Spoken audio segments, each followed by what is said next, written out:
I'd like you all, if you don't mind, to give me a nice round of applause. Thank you.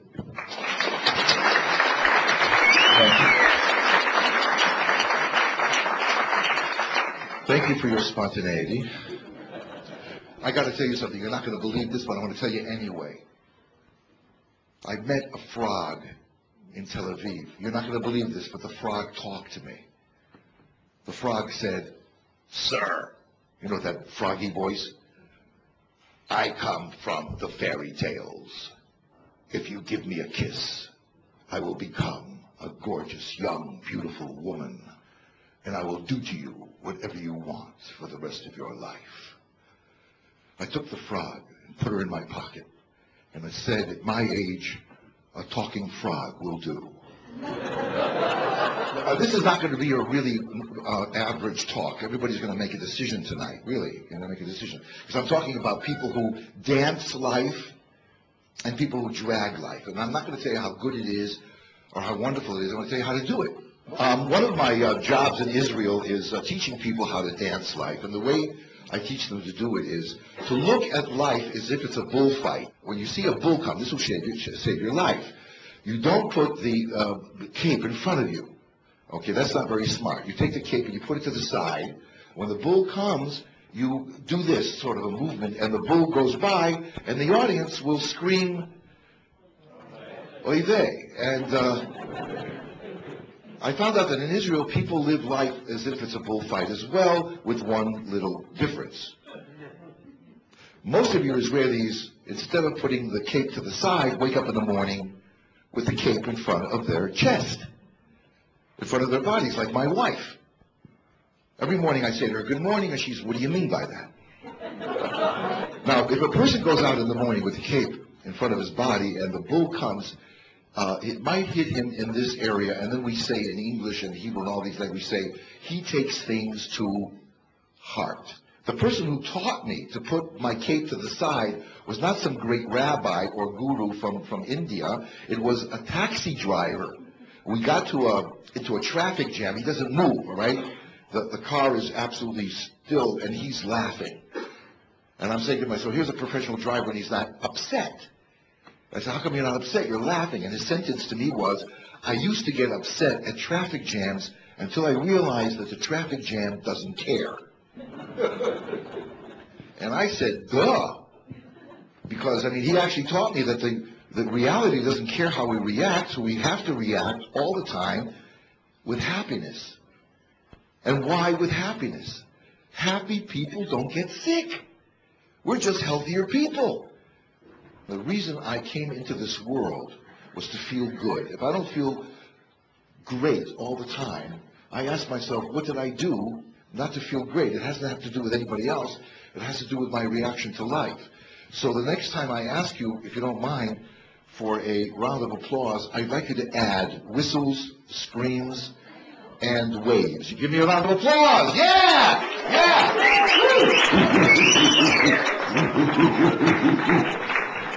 Okay, first of all, thank you very much. The other thing is, I really believe that I come into this world to improve my life and improve your life. And if I can't do that, I have no right to be on this podium. So I'm going to ask you a question that I think will improve our lives. Why did you give me an applause with whistles and screams and waves? Why? Because I asked for it. All I got to do to get what I want is to ask for it, and that makes me feel good.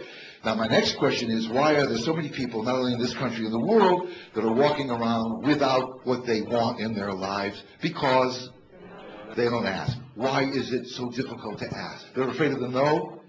We're so afraid of the no that we'd rather not ask at all? Embarrassment, yeah. If I could give you a word, all of you, a word in English, that if you say this word, that every time somebody says to you no when you ask, I promise you will have everything you want in your life. Would you want to learn that word? Okay. The word is, I'll come to you and I'll ask you. You say no. The word in English is next. I'll come to you. And you say no. And then the word in English is next. Because we say in English 4 times SW. SW times 4. SW, SW, SW, SW. The first SW is, some people will give me what I want. Some will. Some people won't give me what I want. Some won't. The third SW is so what? And the fourth SW is someone's waiting. Some will, some won't, so what? Someone's waiting. Father told me when I was a child, he said, live every day as if it's your last, because one day you're going to be right. So I live every single day as if it's my last. I do. It's a wonderful feeling. You get up and say, it's my last day. What do I want to do for me? Give you an example. I was in Turkey with my wife. We were in a place called Budrum. It's not bedroom. And she couldn't stop talking about Pamukkale. Let's go to Pamukkale. I asked her, what's Pamukkale? She said, it's a marvelous place. 12 hours in a Turkish bus there. 12 hours in a Turkish bus back. I said, I'm not going. Go yourself. She said, why? I said, because today is my last day. And I don't feel like dying on a bus. So she asked me, where do you want to die today? And I think that's a marvelous question. If somebody ever asks you that, they really love you. Where do you want to die today? I said, next to the pool, with a cold glass of beer.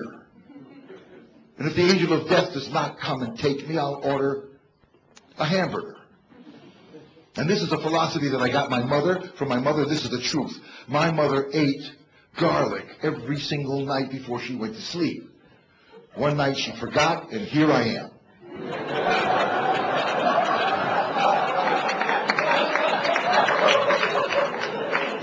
People ask me, Lenny, what brought you to Israel? I always say, El. But the real reason is, I knew as a child I was going to be here. Because I used to hear my mother's laughter. And when I heard my mother's laughter, I knew I had to make a decision to come to Israel. When she laughed like this.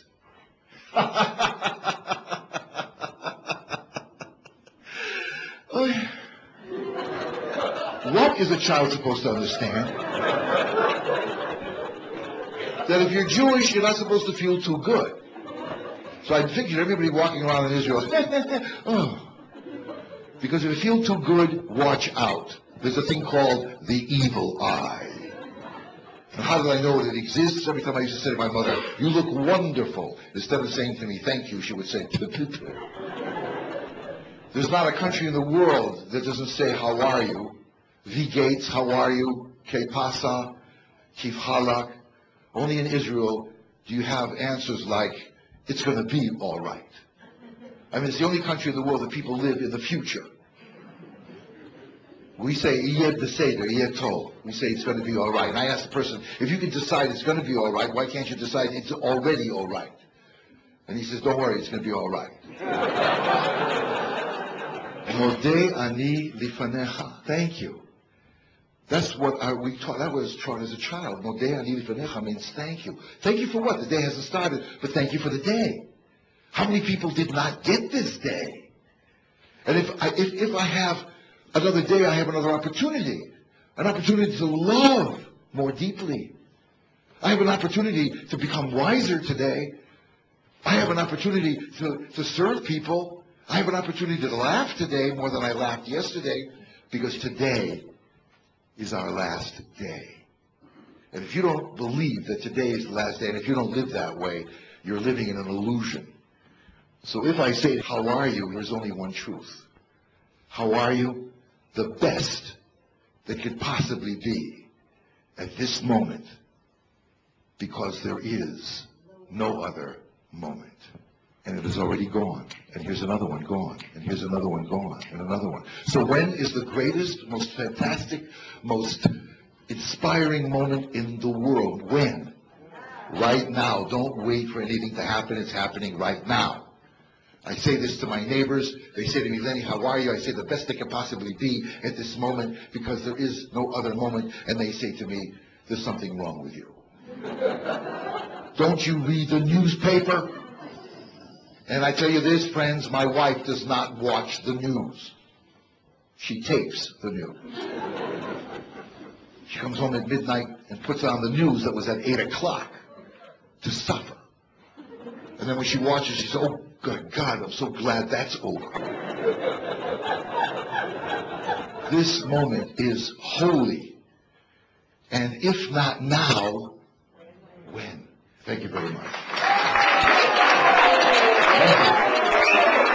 That's the way, I like it, that's the way, I like it, You know what a present is? A present is a gift. So if you're not living in the past, you're not living in the future, you're living in the gift. You feel it?